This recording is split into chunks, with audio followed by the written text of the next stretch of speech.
For my audience, and I've talked about living a kind of more minimal lifestyle for a while, but you guys kind of started this entire trend, or at least in my eyes, you did. We are the minimalists because the domain was available for $7. That's crazy.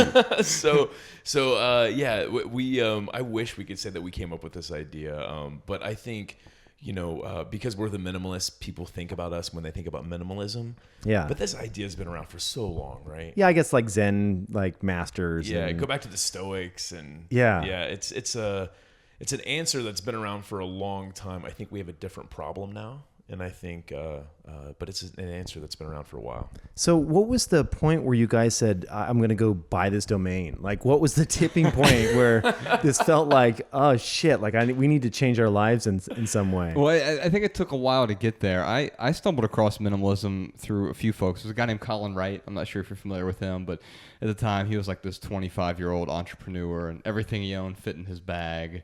And there are a few other people like Leo Babalta, Courtney Carver, Joshua Becker, and it was after two events happened in my life.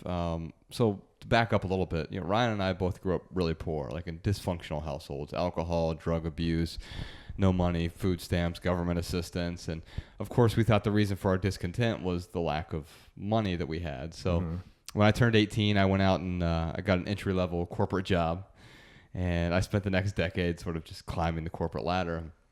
And by my late 20s, I'd achieved everything I ever wanted. The six-figure salary, the luxury cars, the closets full of expensive clothes, and all the stuff, really. Yeah. All those things that you're supposed to buy. It's almost like this template, the American dream. We've been sold this meme of the American dream as a template. Like, you follow this recipe, and then, of course, you're going to get the results of happiness. That's the result I was after. But it turns out that it wasn't the lack of money that made me discontent growing up. It was like these repeated bad decisions, and making money throughout my 20s just amplified those bad decisions, because now you have money that you can enhance those bad habits. And so I, along with all the supposed accomplishments, I had a lot of debt and stress and discontent in my life. And two events happened in my life when I was 28 years old. My mother died, and my marriage ended, and it was both in the same month.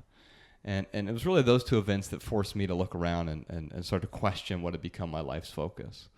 And I realized I was just so focused on all the wrong stuff.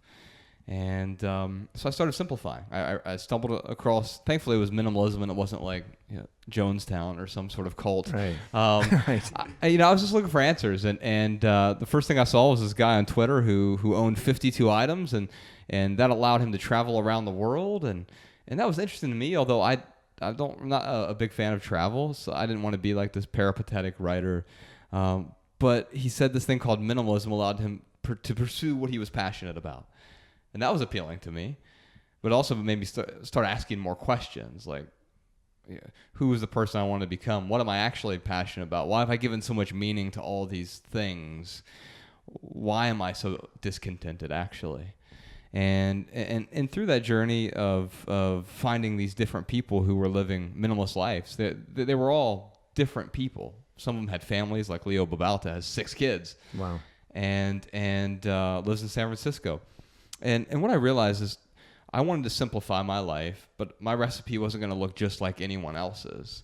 And that was both scary, because I wanted another template. Give me the 100 things I'm supposed to own, and that's what I'll own, right? But the truth is, the things that add value to my life are going to be different than what adds value to your life. And so I spent the next 8 months after my mother passed and my marriage ended just simplifying, jettisoning almost everything. Yeah. And I got rid of about 90% of my possessions over the course of those 8 months. And I started feeling freer and happier and lighter. And then people at work noticed something was different too. People at work started coming up to me and saying, "You seem a whole lot calmer.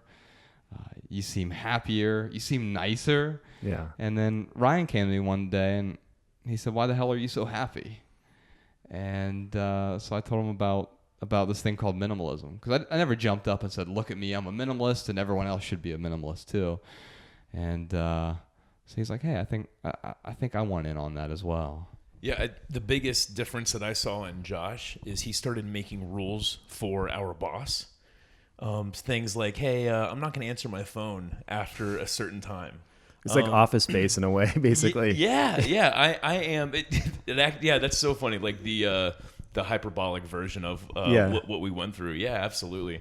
And I remember the other thing I remember is in Josh's home. He when he moved out with his wife, when they split up, he moved into his new place and he didn't have a lot of stuff, and I didn't really think anything of it. The one thing that stood out though was he didn't have a TV. And when I first helped him move into his new place, it came with a wall mount, like already ready for a TV to be in his home.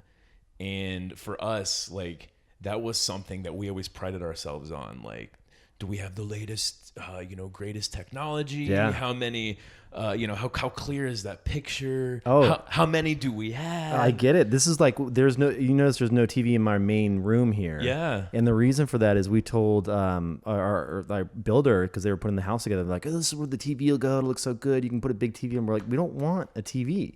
Like, TV is a treat. We treat it like a treat, where it's like there's a sports game that we want to watch, or some documentary or something that we're into, and that's a once a week, twice a week kind of thing. It's not a daily thing. So I love that. Yeah, it's an interesting approach to this thing that we're supposed to have, kind of on in the background, like a fireplace almost. Yeah. And I kept asking Josh, like, what kind of TV are you going to get? What kind of TV are you going to get? And then eventually he was just like, I don't think I'm going to get a TV. And it was just these little small changes. And that did cause me to go to him and be like, dude, what is going on with you, man? Like, you have really like changed. Suicide Watch. Like, right. Isn't that weird though? Like we as soon as we start giving away stuff that's supposed to be the telltale sign if someone's going to kill themselves is I'm decluttering my life. What's wrong? Right. One of our coworkers called me and asked that. I mean, they were kind of joking around, but they absolutely did. Are you insinuate- serious? Yes. Wow. Yeah. What's going on with Josh? And if it wasn't for Josh, would I have come across the idea of minimalism? I don't know. I like to think I would have, but because Josh and I had been best friends since we were fat little fifth graders, I thought maybe this thing that's working for him, maybe it could work for me. Mm-hmm. And I was like, all right, dude, I want to try this out. I want to be a minimalist. I didn't want to simplify over a 9-month period like Josh had. I wanted faster results. So that's where we came up with this idea of a packing party, where I literally packed up all of my stuff. I pretended like I was moving, and then I unpacked things as I needed it day by day for about 3 weeks. And over this course of 21 days, I was really having and gaining a different perspective on my life. I remember the first thing I unpacked. It was probably like a beer from the fridge, but then it was like all my pacifiers. It was the internet, right? It was the TV. It's really started realizing like what I was, kind of doing with my time. And then also realizing how much stuff I had and what I wasn't using. So by the end of those 3 weeks, I mean, I had 80% of my stuff still packed in boxes, and like it's all sitting in bigger room, like as far as square footage, a little bit taller ceilings, but just sitting in this room, just boxes stacked on top of boxes, stacked on top of boxes, and all these things that I couldn't even remember, what was in what boxes, and just realizing like, wow, I have spent the last 10 years of my life spending tens of thousands of dollars on this stuff to make me happy, and none of it's really doing its job.